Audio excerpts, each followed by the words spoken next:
We're opening the door to the hidden web today. Think of this as a cinematic descent into a multi-billion-dollar underground economy, the very engine that fuels global cybercrime right now in 2025 and 2026. You know, it's not just hackers and hoodies anymore. It's a massive, highly professionalized, data-driven black market. And honestly, it affects every single one of us. I want you to imagine the internet as this massive hidden architecture running directly beneath your feet. What we interact with every day, the search engines, social media, news sites, that's literally just the absolute tip of a colossal digital structure. So it really begs the question, what actually exists beyond the visible internet? Well, to understand this, we usually look at the internet iceberg model. We all live up on the surface web, right? It's indexed, it's public. But right beneath that is the deep web. That's where you'll find your private online banking, corporate intranets, medical records, stuff hidden behind passwords. But if you go to the absolute bottom, that's the dark web. It's a highly specialized, intensely encrypted domain that is intentionally hidden from standard search engines. You literally can't get there without special software. Now, the scale here is actually pretty deceptive. You might think that dark web is huge, but it makes up a microscopic fraction of the internet, roughly 0.01%. The deep web is about 90%, and the surface web is just under 10%. But here's the crazy part. From that tiny 0.01% sliver operates an underground economy whose impact is absolutely devastating on a global scale. Section 1. Inside the dark economy. 10 billion. Just let that number sink in for a second. In July 2024, the RockU 2024 leak exposed 10 billion unique plain-text passwords. It's the largest credential dump in recorded history. And this data, it's the raw fuel that allows cybercriminals to just launch massive automated attacks all over the world. And when you look at how this data is priced, it's chilling. In this ecosystem, human identities are basically cheap commodities. A US social security number, that sells for as little as $1 to $6. A complete identity profile, what they call a FULS, which includes your name, date of birth, financial details, that can go for $20. Your entire financial life can be sold for the price of a sandwich.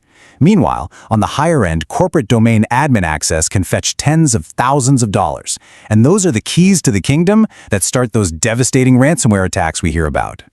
You know, the dark web is famous for illicit drugs, but narcotics only make up about a quarter of the market now. Today, data is the undisputed kingpin.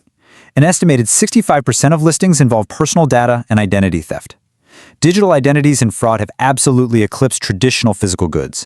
And make no mistake, this isn't amateur hour. This is an highly professionalized ecosystem.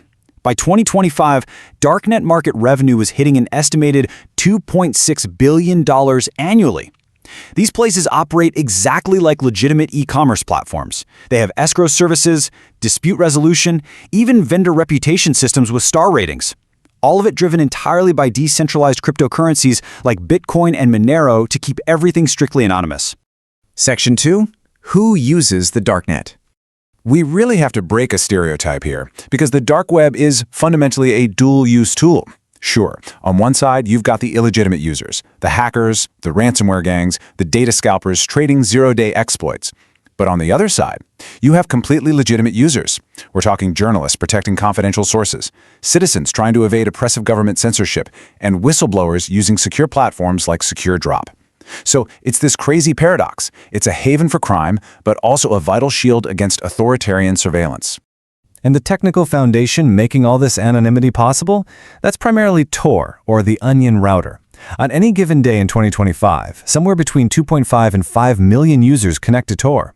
When you use it, your data is wrapped in multiple layers of encryption, literally like an onion. It bounces rapidly through this random series of volunteer-operated relay servers all across the globe. At each stop, just one layer of encryption gets peeled away to reveal the next destination. It makes tracing that traffic back to its origin almost impossibly hard. Section 3. Emerging threats and AI deception. The threat landscape here has evolved drastically. We're at a point where cybercriminals aren't just hacking computer systems anymore, they're actually hacking human trust. By 2026, synthetic identity and AI deception have completely overtaken traditional malware as the absolute #1 threat on the dark web. Scammers are now deploying these mind-bending psychological trust attacks. We're seeing AI-generated voice cloning being used to perfectly impersonate marketplace admins or even corporate executives. They're using deepfake video synthesis to put real, recognizable faces onto entirely fabricated visual identities. Plus, there's just a massive volume of highly convincing AI-generated phishing emails. When you mix total anonymity with advanced AI, verifying who you're actually dealing with becomes next to impossible without defensive tools like Uncov AI deepfake scanners. All this heat has triggered a massive migration. Security teams are now monitoring over 57,000 illicit Telegram channels.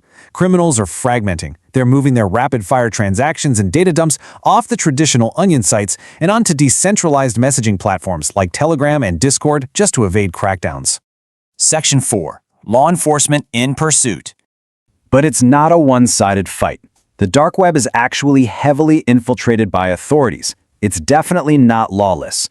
Just look at the massive global takedowns over the last few years. You had the seizure of the Hydra market and its $5.2 billion in crypto.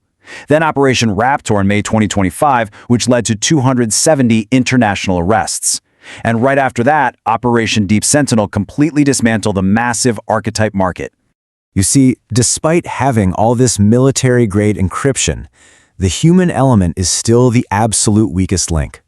Investigators constantly capitalize on OPSEC, or operational security mistakes. It could be something as simple as a misconfigured router, reusing an email alias from the surface web, or even just slipping up outside the Tor network for a second. Those tiny human errors are exactly what allow cryptoforensics teams and undercover agents to unmask the people running these massive syndicates.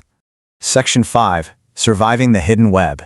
So how exactly do you protect yourself against a threat you can't even see? Well, here is your digital survival strategy. First off, deploy dark web scanners to constantly monitor for leaked corporate or personal data. Number 2, enforce multi-factor authentication, MFA, literally everywhere. Attackers almost never bother with MFA-protected accounts because it's just too much work. Third, run regular penetration tests so you find your own vulnerabilities before the criminals do. And lastly, if you do see your data pop up on the dark web, treat it as an immediate, confirmed breach. Proactive defense is quite literally your only shield here.